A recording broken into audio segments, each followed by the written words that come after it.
এই পৃথিবীর সবচেয়ে বড় ইনভেস্টর ওয়ারেন বাফেট বলেছেন, যতক্ষণ না পর্যন্ত আপনি এমন কোনো প্রসেস বের করছেন যেটা আপনি শুয়ে থাকলেও আপনার জন্য টাকা এনে দেবে, ততক্ষণ পর্যন্ত আপনি ধনী হতে পারবেন না। মানে আপনি সারা জীবন টাকা ইনকাম করবেন ঠিকই, কিন্তু ধনী হওয়ার স্বপ্ন কখনোই দেখতে পারবেন না। তাই ওয়ারেন বাফেটের কথা মতে আপনার এমন কোনো ইনকাম সোর্স বের করতে হবে যেখানে আপনার উপস্থিত না থাকলেও আপনার টাকা আসতে থাকবে। যাই হোক, এই বিষয়টি তো গেল আরেকটি বিষয় হলো, দেখুন গত 4-5 বছর আগেও আমরা যেই পণ্যগুলো যেই মূল্য দিয়ে কিনেছি তা এখন 2 থেকে 3 গুণ বেশি দাম দিয়ে কিনতে হচ্ছে। এখন কথা হলো এর আসল কারণ কি আর আমাদের কি করা উচিত। আর এর আসল কারণ হলো ইনফ্লেশন ইফেক্ট, যার কারণে সবকিছুর দাম বৃদ্ধি পেতে থাকে। এই ইনফ্লেশন ইফেক্টের জন্য আমাদের প্রয়োজনীয় নিডস এবং ফুডসের দাম বৃদ্ধি পেতে থাকে, যার কারণে আমাদের পারচেজিং ভ্যালু কমে যায়। আর এই কারণেই আমাদের টাকার মান প্রতি বছর কমে যাচ্ছে। আর এই কারণে এমন একটা অবস্থা 8 থেকে 10 টাকায় 1 কাপ চা বাইরে কিনে খাওয়াটাও অসম্ভব। যাই হোক, এখন তাহলে আমাদের কি করা উচিত? এমন একটি অবস্থায় আসলে আমাদেরকে ইনভেস্ট করতে হবে। টাকা কখনোই ব্যাংকে ফেলে রাখা যাবে না। মানে টাকাকে কোনো না কোনো ভাবে এমন ভাবে কাজে লাগাতে হবে, মানে আপনার টাকা যেন আপনাকে টাকা এনে দেয়। আর ইনভেস্টের কথা বললেই না আমরা বেশিরভাগ মানুষ ভয় পেয়ে যাই, আর এইভাবে করেই ভাবতে থাকি যে কোথায় না কোথায় ইনভেস্ট করব আর আমার টাকা সব জলে ডুবে যাবে। আবার অনেকেরই প্রশ্ন যে টাকা আসলে আমরা কোথায় ইনভেস্ট করব, যেই জায়গাটা কিনা সেফ এবং রিটার্নও ভালো আসবে। আর এই সকল প্রশ্নের আনসার নিয়ে আজকের এই ভিডিওটি, মানে আসলে আপনার কোন জায়গায় ইনভেস্ট করা উচিত, ইনভেস্ট কি রকম হয়ে থাকে, এই সকল বিষয় নিয়েই আজকের এই ভিডিওটা। তাই সম্পূর্ণ মনোযোগ দিয়ে ভিডিওটি দেখুন। সবার প্রথমে আপনাকে এই বিষয়টি জানতে হবে, ইনভেস্টের 2টি কনসেপ্ট রয়েছে, একটি হচ্ছে রিস্ক, আরেকটি হচ্ছে রিটার্ন। রিস্ক তখনই হয় যখন আপনি না বুঝে কোনো একটি জায়গায় বা কোনো একটি বিজনেসে ইনভেস্ট করে ফেলেন এবং আপনার টাকা নষ্ট হয়। আর রিটার্ন হলো সেই জিনিস আপনি জেনে বুঝে কোনো একটা জায়গায় ইনভেস্ট করেছেন আর সেখান থেকে মিনিমাম আপনার কিছু না কিছু রিটার্ন আসছেই। ইনভেস্টমেন্ট 3 ধরনের হয়ে থাকে, হাই রিস্ক এবং high return invest, low risk এবং low return invest, medium risk এবং মিডিয়াম রিটার্ন ইনভেস্ট। যেমন এফডি মানে ফিক্সড ডিপোজিট, যেখানে আপনার টাকা হারানোর কোনো সম্ভাবনাই নেই। যেহেতু এটা লো রিস্ক এবং লো রিটার্ন ইনভেস্টমেন্ট, তাই সেখানে 5 থেকে 10% রিটার্ন পাওয়া যাবে, এর বেশি নয়। তবে এই ফিক্সড ডিপোজিটের ক্ষেত্রেও আপনাকে এই বিষয়টা অবশ্যই খেয়াল রাখতে হবে, আপনার এমন কোনো ব্যাংকের আন্ডারে টাকা রাখতে হবে যেই ব্যাংকটি অবশ্যই গভর্নমেন্ট অ্যাপ্রুভ। আমরা অনেক সময় ভুল জায়গায় এই ফিক্সড ডিপোজিট করে ফেলি, এই জিনিসটি কখনোই করা যাবে না। এরপরে ইনভেস্টটি হলো গোল্ড ইনভেস্ট। গোল্ড এমন একটি সম্পদ যেটা কিনা খুব দ্রুতই দাম বেড়ে যায়, আবার অনেক সময় কমেও যায়। আর এটিই হলো মিডিয়াম রিস্ক এবং মিডিয়াম রিটার্ন হিসাবে গোল্ডে ইনভেস্ট করা যায়। গোল্ডের ক্ষেত্রে আবার 2 ধরনের রিস্কও হতে পারে। যদি আপনি স্বর্ণ খুব ভালোভাবে না চিনেন, তখন যে কোনো লোক আপনাকে ঠকিয়ে দিতে পারে আর আপনার পুরো টাকাটাই শেষ হয়ে যেতে পারে। আবার স্বর্ণ চুরি হতে পারে, ডাকাতি হতে পারে, হারিয়ে যাওয়ার সম্ভাবনাও কিন্তু থাকে। এই রিস্কগুলো আপনাকে আগেই মাথায় রাখতে হবে। এরপরের ইনভেস্টটি হলো রিয়েল এস্টেট ইনভেস্ট। গোল্ডের মতো রিয়েল এস্টেট ইনভেস্টও মোটামুটি সিমিলার। এখানে প্রপার্টি কিনতে হয় আর যখন তার দাম বেড়ে যায় তখন বেশ ভালো রিটার্নে তা বিক্রি করে দিতে হয়। তবে এর জন্য যে কয়েকটা বিষয় খেয়াল রাখতে হবে তা হলো, আপনাকে এখানে অনেক দিন ওয়েট করতে হবে। মানে আপনি একটা জমি কিনলেন, সেই জমি ভালো দাম হওয়ার জন্য 4 থেকে 5 বছর আপনাকে ওয়েট করতে হতে পারে। তবে এটার রিটার্ন আসবেই আসবে, এটা 100% গ্যারান্টি। এটা খুবই সেফ ইনভেস্ট। তবে এখানেও কিছু সমস্যা আছে, যেমন ধরুন আপনার কাছে বেশ কিছু টাকা আছে, আপনি সম্পূর্ণ টাকা দিয়ে কোনো প্রপার্টি কিনে ফেললেন এবং বেশ কিছুদিন পর ভালো দামে বিক্রি করবেন, কিন্তু এই সময়ের মধ্যে আপনার কোনো না কোনো ভাবে বড় একটা বিপদ চলে আসলো, তখন কিন্তু আপনার হঠাৎ করেই সেই জমিটি বিক্রি করতে হতে পারে। আর হঠাৎ করেই জমি বিক্রি করলে আমাদের দেশে কি হয়, অনেক কম দামে বিক্রি করতে হয়। তো মাথায় রাখতে হবে এই রিস্কটি এখানে রয়েছে। আর দ্বিতীয় রিস্কটি হলো জমি জমার কাগজ খুব ভালোভাবে বুঝে নিতে হবে।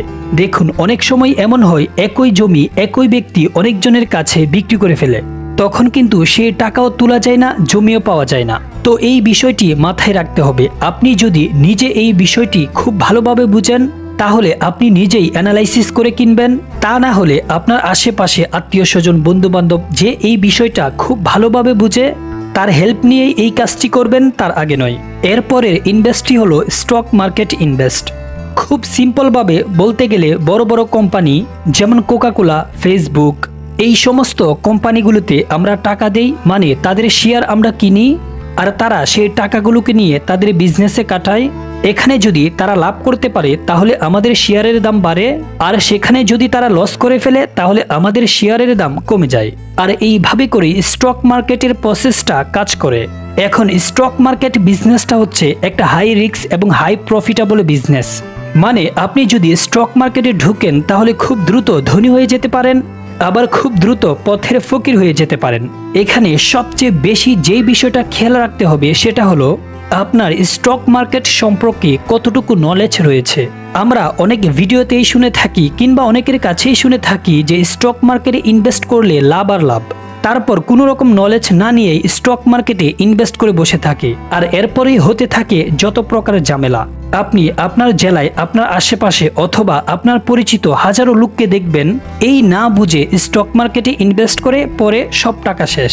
আপনার যদি স্টক মার্কেট সম্পর্কে পুরোপুরি নলেজ নেওয়ার আগ্রহ থাকে তাহলেই একমাত্র স্টক মার্কেটে নামুন, আর না হলে কখনোই নামবেন না। এরপরের ইনভেস্টের জায়গাটা হলো মিউচুয়াল ফান্ড। শেয়ার মার্কেট বিষয়টি যারা খুব ভালোভাবে বুঝেন না কিংবা যাদের শেয়ার মার্কেটের এই পুরো প্রসেসটা শিখতে খুবই কষ্ট হচ্ছে, তাদের জন্য বেস্ট জায়গা হলো মিউচুয়াল ফান্ড। কারণ মিউচুয়াল ফান্ড সেই সেম কাজটাই করে। আপনি পার্সোনালি টাকা দিয়ে শেয়ার কিনেন, আর মিউচুয়াল ফান্ড যেটা করে, আমরা যারা মিউচুয়াল ফান্ডে টাকা রাখি আমাদের সবার টাকা নিয়ে তারা সম্পূর্ণ মার্কেট অ্যানালাইসিস করে সেই সব শেয়ারগুলোকে কিনে, মানে তারাও টাকা ইনভেস্ট করে বিভিন্ন কোম্পানিতে। এখন তাদের ক্ষেত্রে যেটা হয়, তাদের অনেক জিনিয়াস মার্কেটার রয়েছে তাদের অফিসে এই বিষয়গুলো সম্পূর্ণভাবে অ্যানালাইসিস করার জন্য। আর এই জন্যই দেখবেন মিউচুয়াল ফান্ড কখনোই লসে থাকে না। আর মিউচুয়াল ফান্ড স্টক মার্কেটের তুলনায় কম রিস্কি। তবে মিউচুয়াল ফান্ডের ক্ষেত্রে আপনার মাথায় একটা বিষয় রাখতেই হবে, আমাদের দেশে অনেক ফেক মিউচুয়াল ফান্ড কোম্পানি রয়েছে। তারা হাজারো মানুষের কাছ থেকে টাকা নেয় আর কয়েকদিন পর তাদেরকে আর খুঁজেই পাওয়া যায় না। তবে আপনাকে মিউচুয়াল ফান্ডে ইনভেস্ট করার আগে আপনাকে অবশ্যই জেনে নিতে হবে সেই মিউচুয়াল ফান্ড কতটা স্ট্রং বা গভর্নমেন্ট অ্যাপ্রুভাল রয়েছে কিনা, এবং এটাও দেখবেন তাদের হিস্টোরি কি, অর্থাৎ তারা কত বছর ধরে এই কোম্পানিটি চালিয়ে যাচ্ছে, কোন কোন কোম্পানির সাথে তাদের কানেকশন রয়েছে, কত বড় বড় কোম্পানি সেখানে ইনভেস্ট করেছে। এই বিষয়গুলো খুব ভালোভাবে জেনে শুনে মিউচুয়াল ফান্ডে ইনভেস্ট করবেন, আর না হলে করবেন না। এরপরের ইনভেস্টটা হলো নিজের বিজনেসে ইনভেস্ট করা। দেখুন, বিজনেসের ক্ষেত্রে হাই রিস্ক হাই রিটার্নও হতে পারে, আবার লো রিস্ক লো রিটার্নও হতে পারে। যেমন ধরুন আপনি খুবই কম টাকা দিয়ে একটা বিজনেস শুরু করলেন, সেখানে কিন্তু আপনার রিস্কও খুবই কম, কারণ হচ্ছে এখানে আপনি কম টাকায় বিজনেস শুরু করেছেন। আবার সেখানে কিন্তু আপনি এটাও দেখবেন রিটার্নের পরিমাণও কম। আবার বড় পরিসরে বিজনেস করতে পারেন, সেখানে আপনি যত বেশি ইনভেস্ট করবেন তত বেশি রিটার্ন পাবেন। কিন্তু এখানে আবার একটা সমস্যা হলো, আমরা প্রায় 90% মানুষ বিজনেস সম্পর্কে ভালো করে নলেজ না নিয়েই শুধুমাত্র অন্যকে দেখা দেখি বিজনেস শুরু করে দেই, আর আমরা ভাবি সে পারতেছে আমিও পারবো। কিন্তু বাস্তবে এটি কখনোই সম্ভব হয় না। কারণ অন্য কেউ যদি কোনো বিজনেসে সাকসেস হয়ে থাকে তাহলে তার পিছনে গাটাগাটি করলে দেখবেন সে সেই বিজনেসটির জন্য অনেক বছর ধরে পরিশ্রম করে গেছে, আর সেই পরিশ্রমের ফলে তার ভেতরে হিউজ পরিমাণ একটা নলেজ ঢুকে গেছে, আর সেই নলেজের কারণে এখন তার বিজনেসটি প্রফিটে রান করছে। এখন আপনার কি সেই নলেজগুলো রয়েছে? আপনি তো শুধুমাত্র তার বিজনেস দেখছেন আর তার লাভের পরিমাণ দেখছেন, কিন্তু এর পিছনে যে তার অনেক বছরের পরিশ্রম সেটা কিন্তু আপনি দেখেননি। বিজনেসের ক্ষেত্রে সবচেয়ে ভালো কোনটা হয় জানেন? আপনি যে বিষয়ে এক্সপার্ট আপনি সেই রিলেটেড বিজনেস করুন, তাহলেই ভালো হয়, সেখান থেকে আপনি প্রফিট পাবেন। আদারওয়াইজ আপনার যদি শিক্ষার মন মানসিকতা থাকে তাহলে আপনার ইন্টারেস্ট অনুযায়ী কোনো একটা বিজনেস খুব ভালোভাবে সূক্ষ্মভাবে শিখে নেন। আর এখন তো অনলাইনে বিভিন্ন ধরনের কোর্স পাওয়া যায়, পাশাপাশি বিভিন্ন ধরনের বিজনেসের বই রয়েছে, ভিডিও বই। এই বিষয়গুলো দেখে বুঝে যদি আপনার শিক্ষার মন মানসিকতা থাকে তাহলে আপনি বিজনেসে সাকসেস হবেন, এটা 100% গ্যারান্টি। তো বিজনেসও না, মোটামুটি একটা high risk high profitable investment. এখন কথা হলো আপনি তাহলে কি করবেন? আচ্ছা দেখুন, আপনি একবার নিজের সাথে চিন্তা করে দেখুন তো, আপনি কি খুবই সেফ পজিশনে থাকতে চান, আপনি যদি সেটাই চান তাহলে যে কোনো ব্যাংকে ফিক্সড ডিপোজিট করে ফেলুন। আর যদি আপনার মধ্যে নলেজ নেওয়ার ইচ্ছা থেকে থাকে তাহলে আপনি স্টক মার্কেট কিংবা নিজের বিজনেস শুরু করতে পারেন, যেখানে জেনে বুঝে অনেক নলেজ নিয়ে তারপরেই এগুলো করতে হয়, তাছাড়া করা যায় না। আবার খুব সেফ পজিশনে থেকে আপনি যদি হাই রিটার্ন আশা করেন তাহলে আপনি অবশ্যই রিয়েল এস্টেটে ইনভেস্ট করুন। যেমন ধরুন আপনার এলাকায় এমন কোনো জায়গা আপনি চয়েস করুন যেই জায়গাটা আপনি বুঝতে পারছেন যে আগামী কিছু বছরের মধ্যে তার পজিশন অনেক ভালো হয়ে যাবে এবং সেই জায়গাটা অনেক দাম বেড়ে যাবে। তাহলে আপনি এই ধরনের জায়গা খুঁজতে থাকুন, অথবা আপনি এই ধরনের দোকানও খুঁজতে পারেন যেটা কিনা আপনি এখন কিনলে আগামী 5 বছর বা 10 বছরের মধ্যে ডাবল কিংবা 3 গুণ অথবা 4 গুণ রিটার্ন আসবে। এখন আপনি আমাকে কমেন্ট করে জানান তো কোন বিষয়টি আসলে আপনি করতে চান, বিজনেস নাকি স্টক মার্কেট নাকি গোল্ড কিনে রাখতে চান, কিংবা রিয়েল এস্টেটে ইনভেস্ট করবেন নাকি মিউচুয়াল ফান্ড, নাকি সবচেয়ে সেফ যেটা ব্যাংকে ডিপোজিট করবেন। অবশ্যই কমেন্টে জানাবেন।